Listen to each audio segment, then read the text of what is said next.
ओम नमः शिवाय।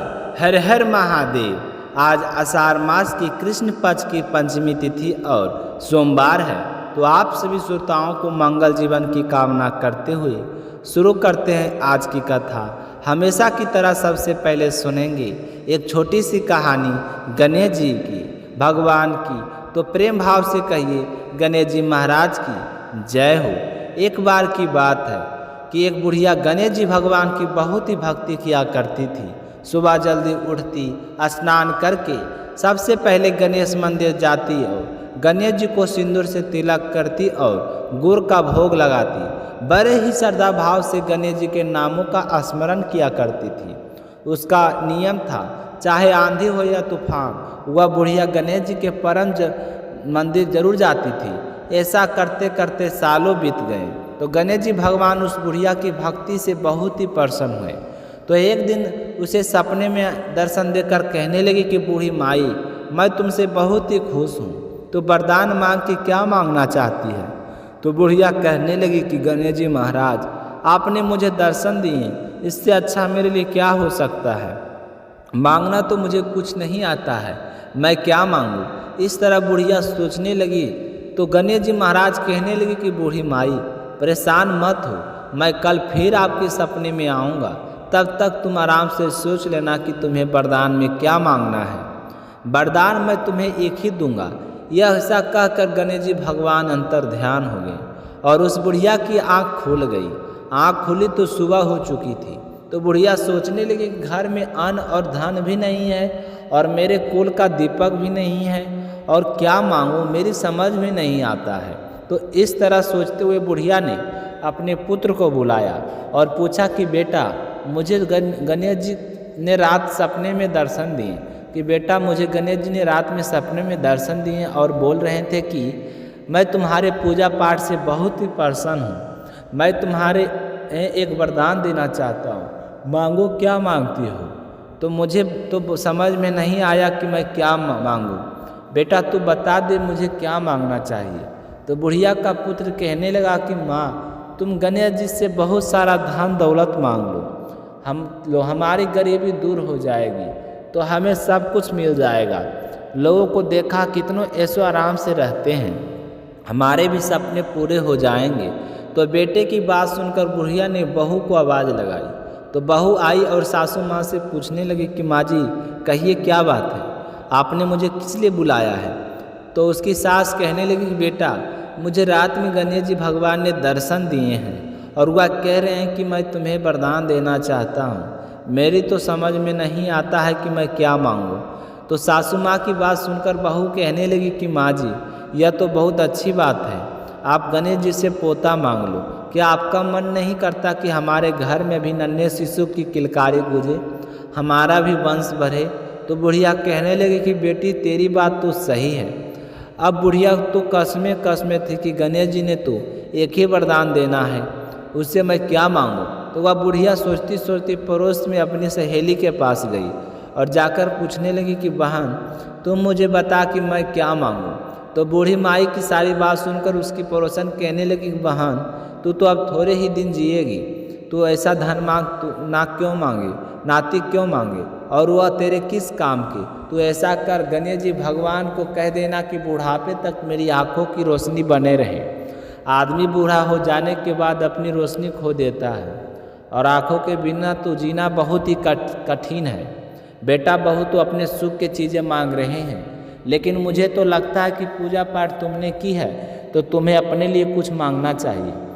तो बुढ़िया को तीनों की बातें को सही लगी, लेकिन दुविधा यह थी कि गणेश जी ने तो केवल एक ही वरदान देने की बात कही थी। तो बुढ़िया ने अपने मन में कुछ विचार किया और सो गई।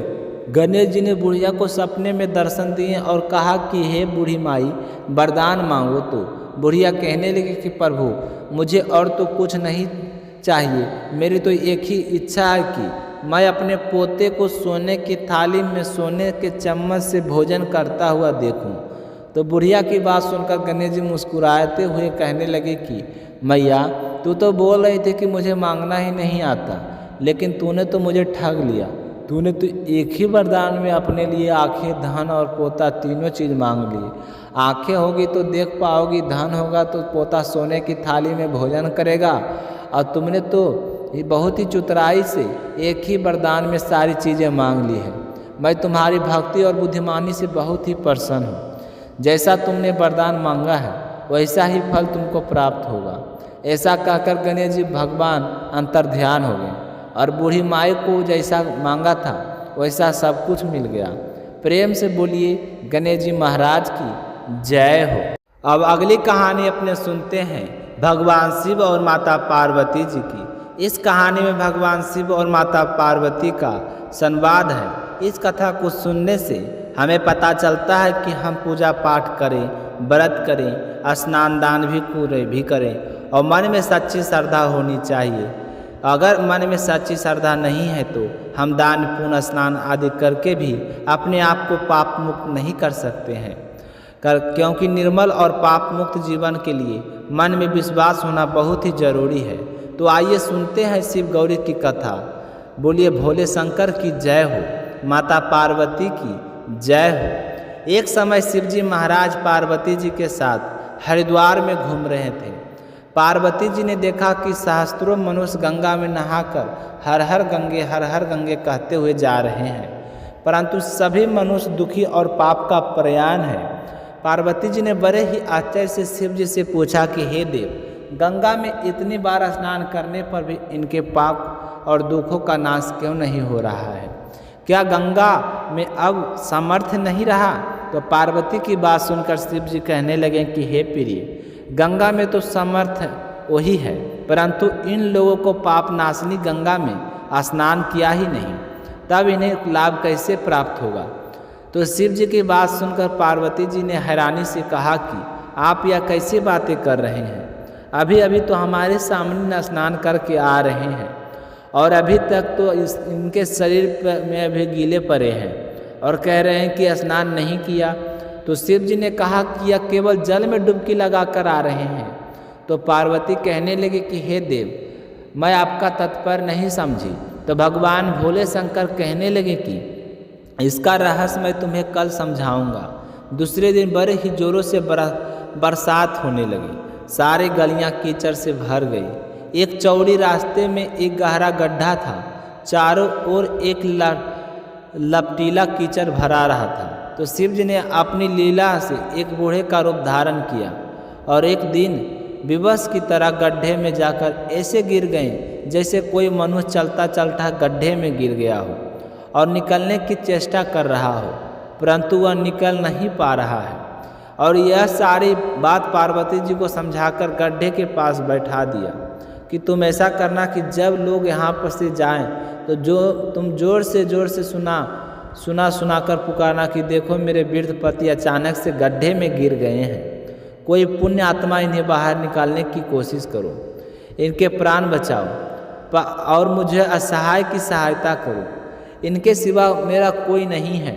और साथ ही शिव जी ने यह भी कह दिया कि जब कोई भी व्यक्ति मुझे गड्ढे से निकालने के लिए तैयार हो तब इतना और कह देना कि भाई मेरे पति सर्वथा निष्पाप है, इन्हें वही व्यक्ति हाथ लगाएं जो स्वयं निष्पाप है। यदि आप निष्पाप हैं तो इनके हाथ लगाइए, नहीं तो आप लगाते ही आप भस्म हो जाएंगे।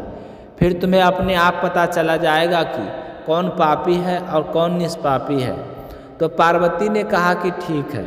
स्वामी कहकर गड्ढे के किनारे बैठ गई और आने जाने वालों को सुनाकर शिव जी की सिखाई हुई बातें कहने लगी। तो गंगा से नहा कर लोगों को दल और दल ही आ रहे थे। इतने सुंदर युवती को बैठे देखा तो कई के मन में तो पाप आ गया कि कई लोग लज्जा के डर गए, कईयों को धर्म और भय हो गया, कई कानून के डर गए जैसे व्यक्ति का दल उनके पास से गुजरता हो।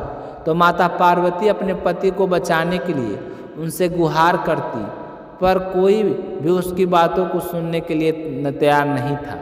कई लोग इस तरह कहते कि मरने दो उस बूढ़े को, क्यों उसके लिए रोती हो, तो तुम्हें पता है तुम कितनी सुंदर हो। और कई दयालु हैं, अच्छे चरित्र के व्यक्ति थे, तो उन्होंने करुणा बस होकर युवती के बूढ़े पति के बाहर निकालना चाहा, परंतु जैसे वह पकड़ने की कोशिश करते तो पार्वती के वचन सुनकर वे भी रुक जाते, क्योंकि भगवान शिव ने पार्वती से कहा था कि अगर कोई हाथ लगाए तो कह देना कि भाई मेरे पति सर्वथा निष्पाप है, इन्हें वही छुएं जो स्वयं निष्पाप है।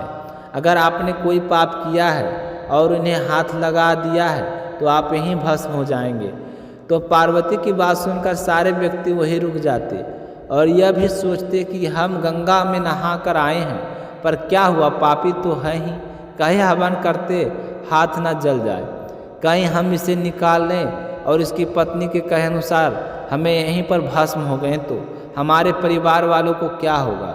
चलो चलते हैं, कोई और निकाल देगा। किसी का साहस नहीं हुआ। सैकड़ों लोग आए, सैकड़ों लोग ने पूछा और चले गए। सुबह से शाम हो गई तो शिव जी ने पार्वती से कहा कि देखो पार्वती, कोई आया गंगा में नहाने वाला। तो पार्वती भी हैरान थी कि यह क्या है, गंगा में स्नान करके आ रहे हैं और फिर भी अपने को पापी समझ रहे हैं। तो थोड़ी ही देर बाद में एक जवान हाथ में लोटा लिए हर हर गंगे कहता हुआ वहाँ से निकला। तो पार्वती ने उन्हें आवाज़ लगाकर कहा कि मेरे वृद्ध पति को गड्ढे में गिर गए हैं, आप उन्हें बाहर निकालकर मेरी मदद कीजिए, मेरा इनके सिवा कोई सहारा नहीं है। तो माता पार्वती की बात सुनकर उस युवक का हृदय करुणा से भर गया। उसने शिव जी को निकालने के लिए तैयार की। जैसे वह गड्ढे के पास जाकर शिव जी को हाथ पकड़ने लगा तो पार्वती ने रोककर कहा कि भैया, अगर तुम सर्वथा निष्पाप हो तो मेरे पति को हाथ लगाना, अगर नहीं हो तो मेरे पति को छुआ तो छूते ही तुम जल जाओगे। तो उस समय उसने बिना किसी संकोच के दृढ़ निश्चय के साथ पार्वती से कहा कि माता, मेरे निष्पाप होने पर तुम्हें संदेह क्यों होता है? देखती नहीं हो मैं अभी गंगा नहा कर आया हूँ। भला गंगा में गोता लगाने के बाद भी कोई पापी रहता है?